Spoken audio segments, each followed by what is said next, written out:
A maniac on the loose.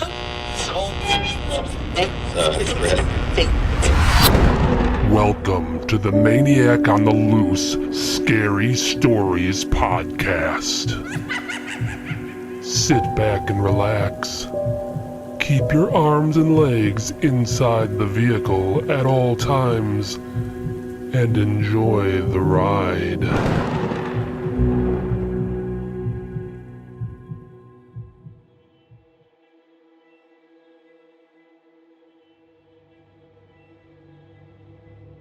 Do not feed Santa Claus. The child. I was a happy little 6-year-old boy, and like the majority of boys my age, I spent most of the year dreaming about Christmas and all the presents Santa Claus would bring me.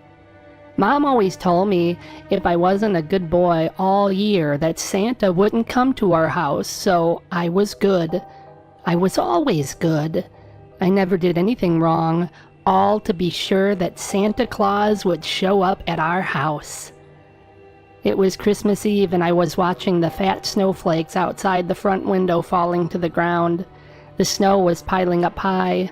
I heard the newsman on TV talking about how there was so much snow that some of the roads were impassable and nobody should leave their homes if they didn't have to.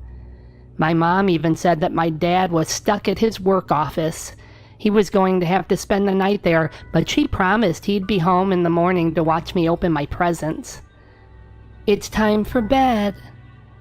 My mom had been trying to get me to bed for hours. She kept telling me it was past my bedtime, but two things had me worried.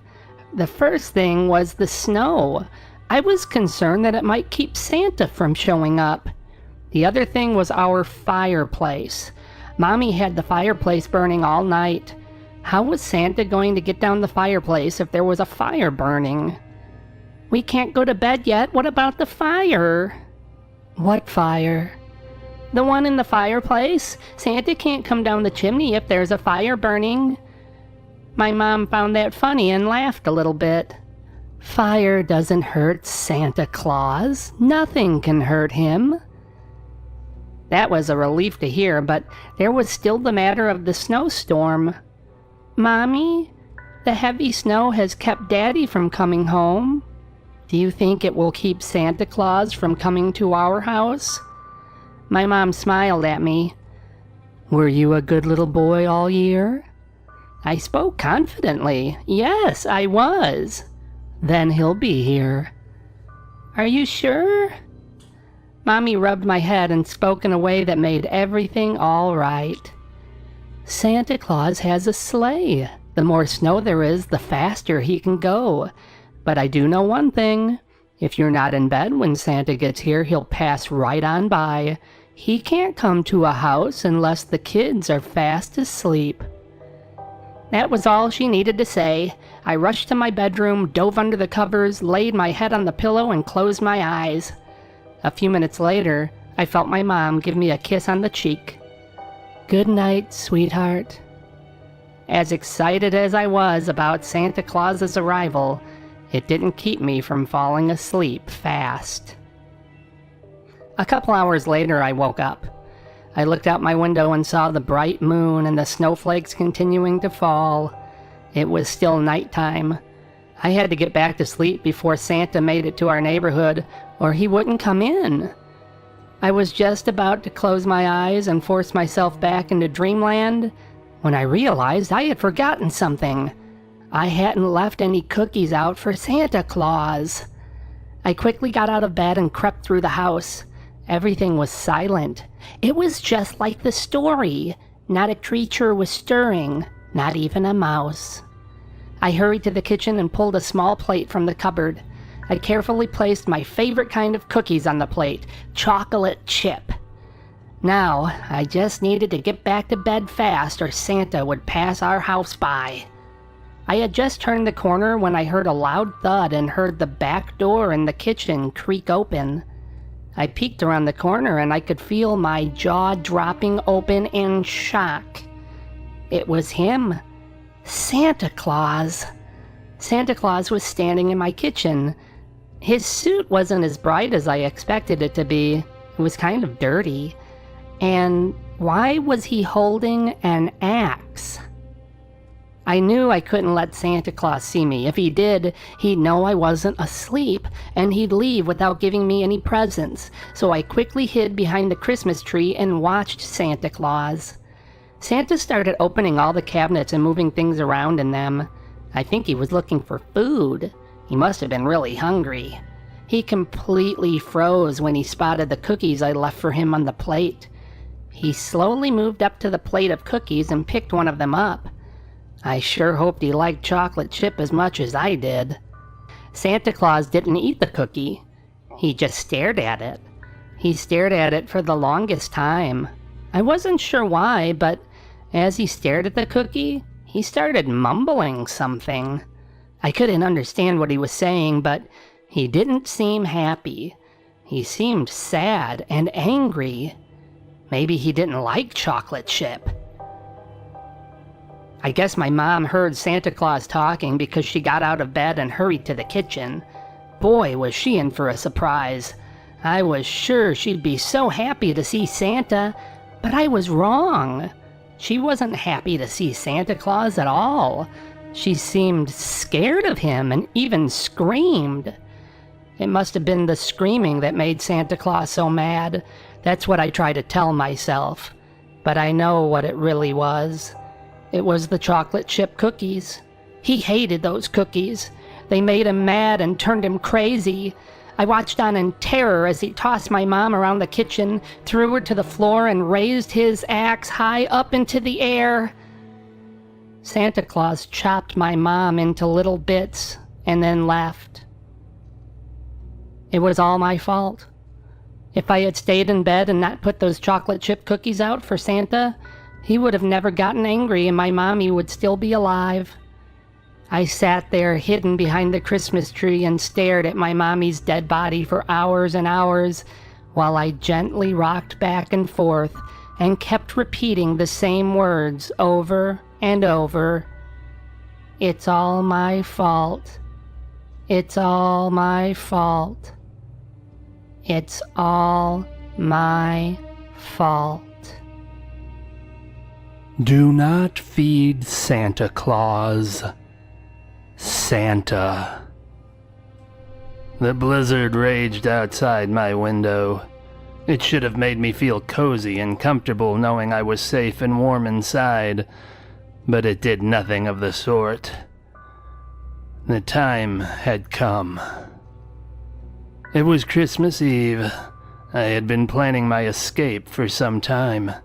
I had displayed good behavior for so long that occasionally I thought I really was good, but I wasn't. I just needed them to put their guard down, to trust me, and it worked. Years of planning were about to pay off. They trusted me enough to have me housed in the minimum security portion of the Paducah Valley Insane Asylum. Paul was the name of the night guard. He was a nice man. He chatted with me almost every night. I almost felt bad when I strangled him to death and took his keys. It was called minimum security for a reason. None of us patients in that wing of the hospital were considered dangerous. The crazies were all on the other side of the asylum. In the minimum security wing, there was only the one guard on duty at night and very minimal staff. It was rather easy to waltz right out of the asylum. I had to creep around some corners and wait for just the right time to unlock one of the side doors and sneak out. But I did it. I was wearing an asylum-issued patient's gown. It was white and stuck out like a sore thumb. Not to mention it was freezing cold outside and the gown did next to nothing to keep the frigid wind from penetrating my bones. Then I saw him. Jolly old Saint Nick. He was standing on a street corner next to a donation jar, ringing a bell. The streets were sparse due to the blizzard. This Santa's dedication would be his downfall. I pulled Santa into a darkened alley and wrapped my hands around his throat. As I squeezed, I watched his eyes roll over white and his ugly tongue slid around in his mouth like a snake as he gasped for air. It didn't take long for him to die, and for me to change into his suit. The Santa Claus suit was thick and warm, but more than that, it allowed me to blend in. It was Christmas Eve after all. Nobody would give a man in a Santa suit a second glance. I needed to get out of town as quickly as possible. The farther I could get before the asylum realized I had escaped, the harder it would be for them to apprehend me. But I was hungry. So hungry. I hadn't eaten all day. My blood sugar was running low. I needed food, and then I could start my journey toward freedom. It didn't take me long to wander into a nice, serene neighborhood with rows of houses that all looked the same. Smoke billowed out of several of the chimney tops. The thick blanket of snow over the neighborhood was untouched. It looked like something out of a storybook. I stepped into the driveway of the first house I reached. The house was dark and quiet. I'm sure the children within were nestled all snug in their beds, with visions of sugar plums dancing around in their little heads. I wondered if the house had stockings hanging by the chimney with care. Regardless, St. Nicholas was indeed there. And he was hungry. I stepped up to the back door and tried to open it, but it was locked. As I scanned the area for a tool to help open the door, I spotted a firewood pile with a large axe sitting next to it. Perfect. I pounded the axe head against the back door and it thudded open. I immediately began rummaging through the cabinets in search of food, but so far had only found saucers and glasses. As I turned to try the next set of cabinets, I spotted the plate with 3 cookies placed carefully upon it. I stared at the plate of cookies for some time before I slowly moved up to it, carefully picked one of the cookies up, and inspected it. Chocolate chip. My favorite. It took me back to the last Christmas Eve night I spent at home before I became a permanent resident of the asylum. It was a snowy night. I had placed 3 chocolate chip cookies on a plate and set them in the kitchen for Santa Claus. I then hid and waited for Santa Claus to arrive. Seemed like I had been waiting forever, but eventually Jolly St. Nick stumbled in through the door. He walked strange. He staggered around, much like my father did when he got home from a night at the bar.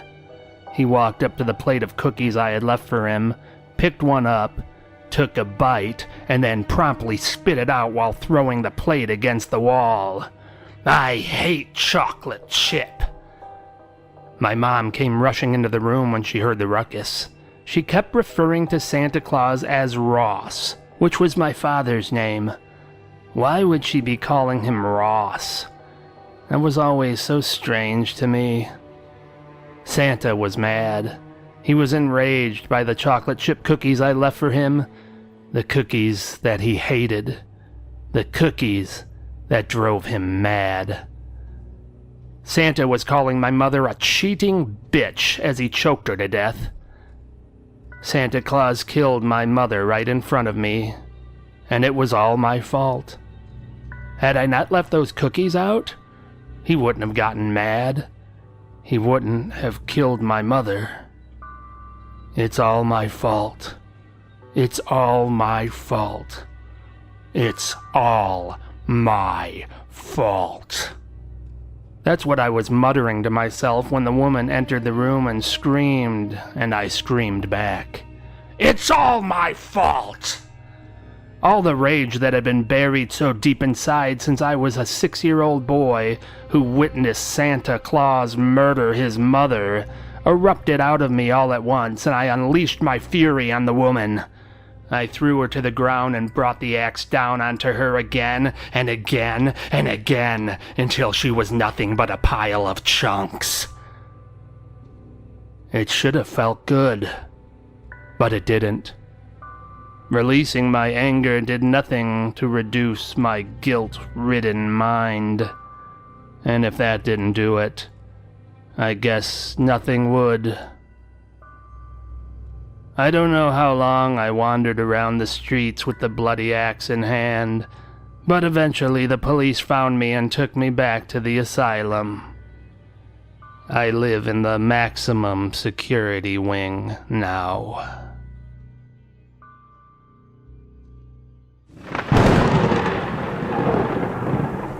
My voice is already in your Audible library, waiting for the lights to go out. I'm the maniac on the loose, and I've unleashed over 500 terrifying stories in the last 5 years. All of them are packed into chilling audiobooks on Audible and are 100% free for all Audible subscribers. No ads, just pure dread. Already subscribed? Start binging my entire audio library now. Go to maniacontheloose.com/audiobooks. Not a member? Go to maniacontheloose.com/audible and start a free 30-day trial and get to listening.